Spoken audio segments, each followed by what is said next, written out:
Hey Waffle Gang, I do hope you're well. My name is Mark and today we're checking out some more relationship stories. And if you do love a Reddit story, why not consider hitting that like, subscribe, maybe that notification bell too. And let's crack on with today's first story. Now today's first story comes from Radical Acceptance 45, who says, "The end came abruptly, yet my suffering lingers. We had a great relationship. The steady, supportive, stable, consistent kind. We met online. I wasn't overly attracted to him, but he was friends with a friend's brother, so I figured he must be a good guy. It was a slow build to our relationship, but we moved in together after 9 months. He worked long hours. I took care of all things house and home, including watching his dog. It worked. We had fun. We fought and made up. We made plans for our future. When people ask why I like him, I would say that he's just a really great guy, and I believed it for 2.5 years. The end of our relationship came abruptly. I got a message from an acquaintance from high school at 4 p.m. on Wednesday. She works at a local hotel. She recognized Spencer from my social media. She tells me that he's been frequenting the hotel with another woman. They often stay only a few hours.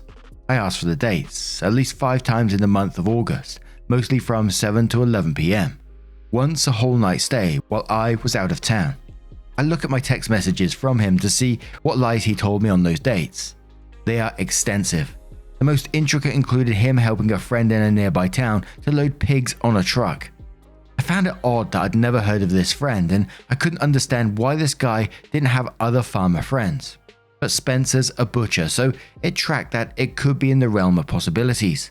He got home after his hotel tryst that night just after midnight. He came upstairs to our bed where I was sleeping and laid on top of me, holding me close. I asked him about his night and he recounted the tale of herding pigs onto the truck. He was so snuggly that night. In hindsight, he was extra affectionate on all the nights he returned home after fucking Lorena in hotels. I didn't have a lot of time to process the information. It's 4 p.m. and Spencer had been without a car for a couple of months, so I'd been driving him to and from work every day. It was time to pick him up. He got in the car and kissed me hello as always. As I started to drive, there were hot air balloons in the sky. I'd just purchased non-refundable hot air balloon ticket rides for us 2 weeks later. I pointed them out excitedly and told them that was his surprise birthday gift and we were scheduled to go in a few days. He was so excited. He rubbed my neck and told me I was the best. He hasn't even asked why I turned the opposite direction from where we normally go to go home. I asked if he's felt disconnected lately. He says he's just busy with work and with back to school. I'm a teacher, we're out of our routine, but plan a day to reconnect. He tells me about his day and his daily work drama. I listen attentively. He still doesn't ask or notice we're not heading home. I pull onto the street where the hotel is. Now he seems to be noticing, asking what we are doing. I turn into the hotel parking lot and park. He's freaking out. "What are we doing here? What's going on?" I calmly turn to him, take a deep breath and say, "Welcome to the worst day of my life. I know.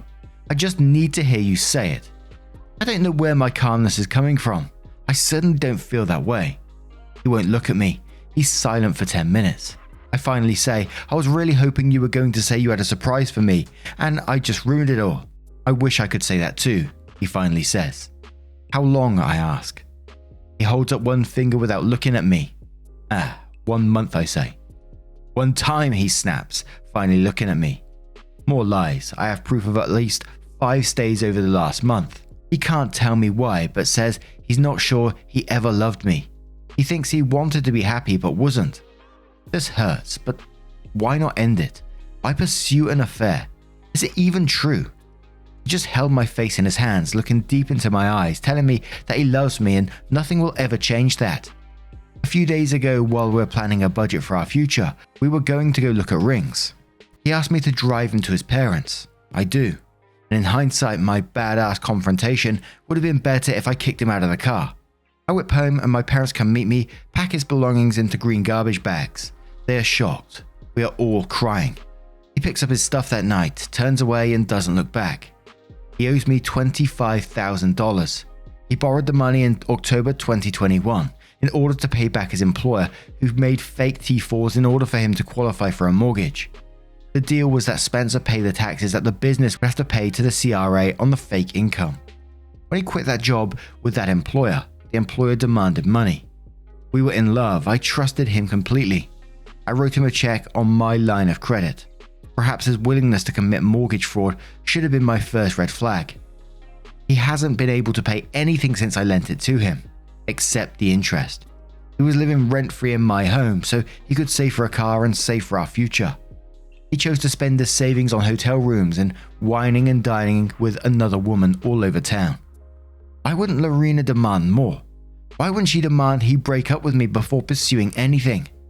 Why hotels? Why wouldn't they go to her house? Turns out she lives with her parents. They are in love. They are soulmates. They have a lot in common.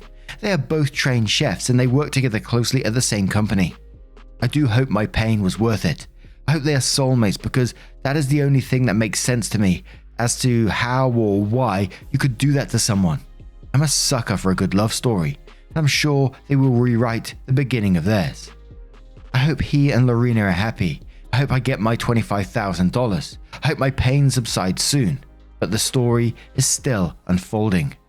And OP adds some additional comments giving some extra information. So first they say, he says he'll pay in full on September 30th via bank draft. After that, small claims will be my route. Someone's asked, try to reach the other girl, to which OP says the other girl knows about me.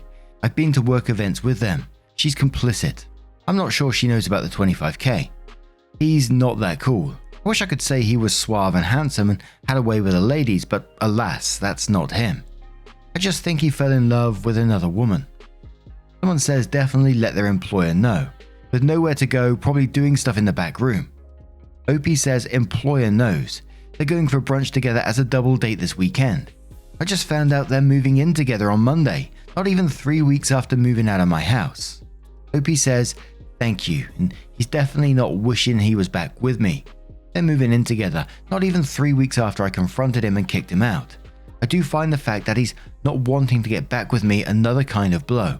I wouldn't take him back, but I'd like the option to turn him down. OP continues saying he has agreed in writing to pay the $25,000 on September 30th. If he doesn't, I'll have a strong case in small claims court here in Canada. I don't know that the CRA, Canadian Revenue Agency, will care as the taxes were paid on the fake income. I thought of reporting the fake T4s to the mortgage company. I'm not sure they would care as he's made 1 year of payments so far successfully. He rents out the house. For reference, his fake income for 2 years was made out to be $117,000 per year. He actually makes $70k, so there was some serious fraud going on. So while I agree and obviously want him to suffer, I'm not sure he ever will. I think he found his person and his happy ever after. OP says again, he went no contact immediately. I've emailed a few times outlining the money that he owes me. His replies are short and to the point.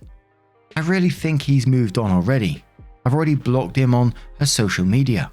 I can't wait to block his email and phone number. Just need my money. Someone says, is he a butcher or a chef? And OP says, a chef turned butcher. And someone says, is Lorena still a chef? And OP replies, yep, Lorena is a chef and Spencer is a butcher. They work for the same company. It's a company that owns a meat and cheese shop, bakery, and restaurant. Someone says, I love your radical acceptance, calmness, and maturity. Please just try to get your money from him and move on.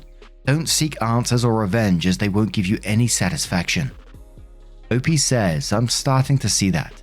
The more I uncover, secret bank account, secret investments, they're moving in together not even 3 weeks after I confronted him and kicked him out, the easier it's becoming to let go. It still fucking hurts, but it's getting better. OP replies to someone else saying, yeah, I respect that viewpoint. It felt like a partnership. He had a series of unfortunate financial events that led him to not being able to save a lot. Sump pump install, dryer broke, tree trimming all at his rental house, owing CRA thousands in taxes, significant car repayments. So it seemed valid, like he was just taking financial hits. I make significantly more than him, so I was able to help alleviate some stress, but to me, we were both all in, so it would wash in the end, if I covered the expenses for a few months. In hindsight, maybe those financial hits were karma. Ideally, my future partner would be more fiscally responsible. OP replies to someone else saying, I'm jealous you got to keep the dog. I'm doing things the right way, taking the high road, and did give his dog back. He had the dog not even a year before I came into the picture, so I think I could have proved it was our dog and I was the primary caregiver. But alas, I gave the dog back when I kicked him out. I did email asking if he would consider giving me the dog because I miss her so much. He didn't reply. I don't even think he read the email. He closed the book on our life. And one more comment from OP which says, yeah, so I actually stayed with him for 4.5 months while my house was being renovated. Then we decided to move back to my house together and rent his out. And he did pay rent for a few months. Then all the financial setbacks kept happening to him and I said he could take 5 months rent free since I stayed in his place. And there is a couple of little more updates on this post as well, which we'll cover in a moment. And I'll try to avoid the legal side of things in this because, this one's clearly in Canada. I don't know how it all works. I was going to sort of advise, go to court to try and get that money, absolutely. But as I say, I don't know how it works. They did mention small claims court, but I'm not sure if it's similar to the UK. In small claims in the UK, I think you can only sue up to a maximum of $3,000. I think that's going up soon to $5,000, but it wouldn't even get close to the $25,000. I'm not sure if it's the same in Canada or not. You'll have to let me know. And I can't imagine how you're feeling finding out that way, finding from a third party about them cheating, them going to this hotel and you having to find out. I would have loved to have been like a fly on that car window when you was pulling around that corner to the hotel and him going like, oh shit. And the way you dealt with it, like some of the comments said, in a calm way like you did is something else. So well done to you for that. And my only advice would be, again, like some of the comments said, is just not try to seek revenge, but try to move on. Obviously get your money back, absolutely, because he sounds like he's totally checked out. And it just sounds like one of those situations where you may be doing yourself more harm than good by pursuing it any further. You absolutely deserve so much better than that. So please recognize that. But OP continued, and they was asking another subreddit, does anyone have any experience in mortgage fraud? And it says, anyone have any experience on the investigation or prosecution side of mortgage fraud? My ex-employer faked his T4s in order for him to qualify for a mortgage. So in 2019, he made 65k. 2020, he made 117k. And 2021, 80k. He currently makes 70k. The deal with the employer was that the ex would pay the taxes on the fake income. So when X quit the job, the employer obviously wanted the taxes that the business paid to the CRA. Amount was $19,500. For reference, employer is a restaurant, but the owner is a qualified mortgage broker and financial planner. He did not broker the deal, he just faked the T4s. I don't think the broker knew about the fake T4s. Mortgages with a B lender, RFA. Mortgage payments have been made for 16 months as the house is a rental property. Will anyone care about this? Would RFA care since X is clearly making payments no problem? Why do I care? I'm the fool that gave him the $19,500 in order to pay the taxes to the employer. He scammed me out of 27k total. I'm pursuing small claims. That's another matter, where I see the error of my ways. I'm just wondering about the mortgage fraud piece and if it's worth my time. I have his T4s, bank account number, job letters, mortgage number. We were in a committed relationship, shared a computer, filed taxes. So OP continues with some comments again saying, no, I'm not on the paperwork at all, it's all in his name. I did knowingly give him the $19,500 though. Not sure if that makes me complicit. OP continues, I was told that the CRA would likely not care as the business paid the taxes on the fake income, and he ended up paying several thousands in personal taxes for 2020, the fake income year, as well. I've been told that the business who faked the T4s can just say that the extra income was in the form of gifts, covering their tracks. The ex also closed a bank account where paycheck deposits were being made after the mortgage funded, so the lack of income couldn't be seen. I'll be honest, my broken, deceived heart would love for the loan to be called, but in reality, I don't see it happening. I probably won't take the time to report it anyway. I just like playing out the fantasy in my mind. Edit, and did not benefit in any way from the fraud. It's all in his name. Then OP comes in with another post which says update. He paid in full today. It in no way excuses his actions, and he tried to pull some shady shit right up until the end, but I have it, and my healing can begin. My neighbors are badass, and they were all outside, so he had to do the walk of shame up to my house. My mother was waiting to accept the funds on my behalf and give him some random stuff left that I found in storage. My mum said he was shaking as he handed over the money. I love this. My neighbors also report that he was unable to look at them in the eye and he had quite a red face. Today, I'm happy and relieved. I hope it stays this way. People will leave comments for OP again, so someone says brilliant result. You have your money back and no doubt you will find out the grass is not greener on the other side and the novelty will wear off now that they are living together. I wonder where he got the money from. OP says his new girlfriend, his parents and alone. Someone replies, hope she's not looking for it back anytime soon. Another commenter says it sounds like he was living with you and now he's living with his affair partner who was living with her parents. Where are they getting the money for a place of their own if he just gave you $25,000? OP replies saying his house is rented out, it pays for itself. I know his affair partner paid for the first and last month of the apartment. She also gave him money towards what was owed to me. His mother sent me money on his behalf as well as he got a loan. I could very well report his mortgage for fraud, but I'm closing the chapter. He gets no more of my time and energy. Stay safe and dry over there. Someone says I'm dying to know who he hit up for the cash. It was in cash, right? Not a possibly bad check. Does new girl have deep pockets or access to someone with funds? OP says it was a bank draft. It's already cleared. From what I know, he got a bank loan for the majority of it. He used his fake T4s to help with that. Lorena, his affair partner, gave him a few grand and paid for all the things regarding their new place together, and his mother ended up e-transferring me some on his behalf as well. Another commenter says, you could have hired me to walk behind him with a big ass drum, drumming and yelling, shame, bomb, shame, bomb, shame, bomb. OP laughs and says that would have been epic. My mum did report that he was shaking as he handed over the money. That made me smile. And OP comes back with one more comment. My ex is not a narcissist. It's not me looking back with rose-colored glasses. He doesn't have the characteristics and my therapist agrees. My ex was just your average cheater. I don't think he felt satisfaction in hurting me. I don't think he set out to destroy me. I don't think he thought about me at all honesty. I think he was just a coward and didn't know how to get out when our lives were so dependent on each other. No excuse, it just is what it is. And so I'm left with people's reactions being, really? Spencer did that? He's such a good guy. When I tell them he paid me the money he owed me, they're not surprised. Of course he paid you back. He's a good guy. He still gets to be the good guy. So when he's not a narcissist and doesn't have a cheating history, I can feel them looking at me thinking, what did you do? And believe me, I've self-flagellated enough, racking my brain. I wasn't sexual enough for him. I didn't compliment him enough. I didn't build him up enough. I'm not fun enough. I'm not her. I wish I could say he was a narcissist. It would feel less about me. But when they're just your average cheater, it feels oddly personal, a reflection of me.